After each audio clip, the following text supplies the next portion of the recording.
Kyagulanyi olwaleero akutte olunaku olwokubiri ng'atalaga ebitundu bya Kigezi okuwenja akalulu era ng'ono olunaku alugguddewo na kwogerako eri abawagizi be ku leediyo Kigezi.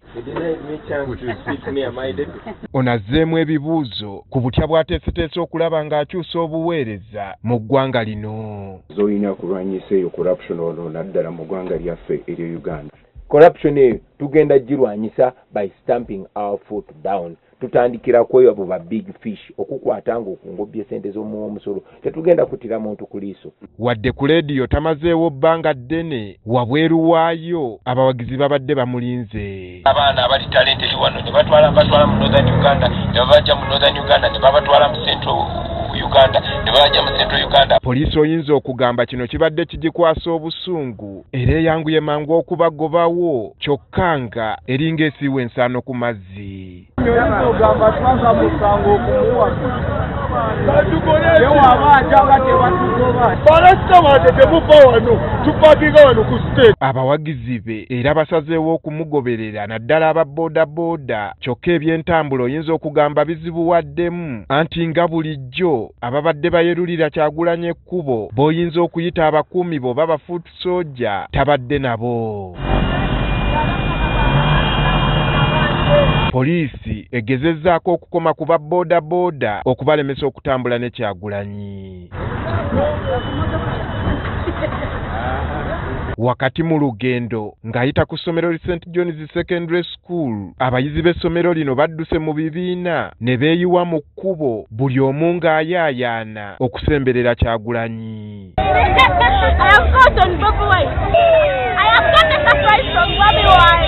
Atuuse Rubanda era ayogeredde mu kkubo bw'atyo n'abuulira abantu beeno ebimu ku biri mu manifesito ye. Mu Uganda empya buli omu ajja kuba yenkana ne munne.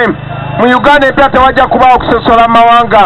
Mu Uganda empya amakubo bajja gakola, amalwaliro gajja kutereera ate nga galimu eddagala, abavubuka mujja kuba n'emirimu.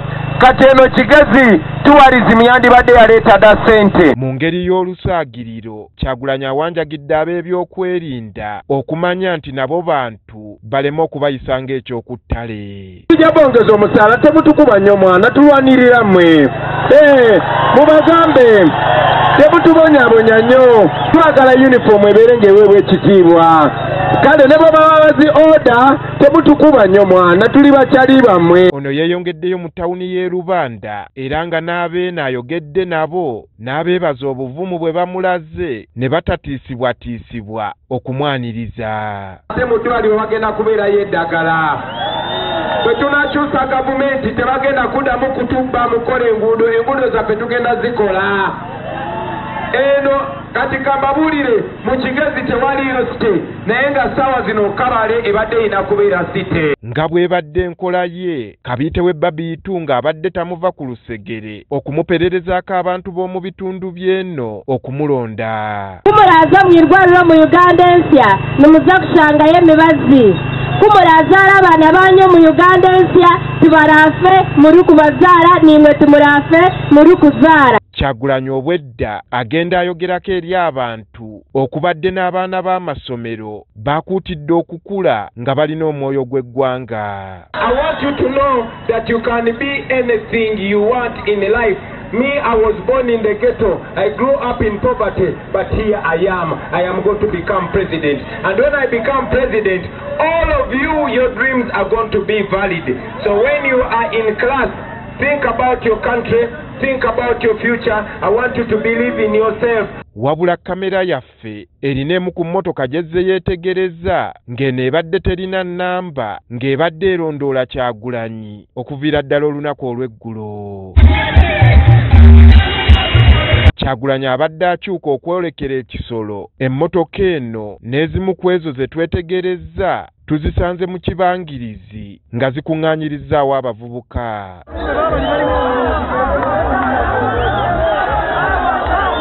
Ng'ayingira disitulikiti y'Ekisolo waliwo waasanze road bulooka nga buli mmotoka esooka kwazibwa.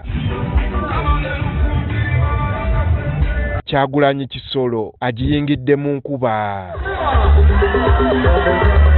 kyokka nga yakayitawo n'abamu ku bawagizi be kye batategedde nti ate waliwo banna NRM abaabadde bapanze okusalako abantu ababadde bakyamugoberera okugenda ku lukuŋŋaana lwe.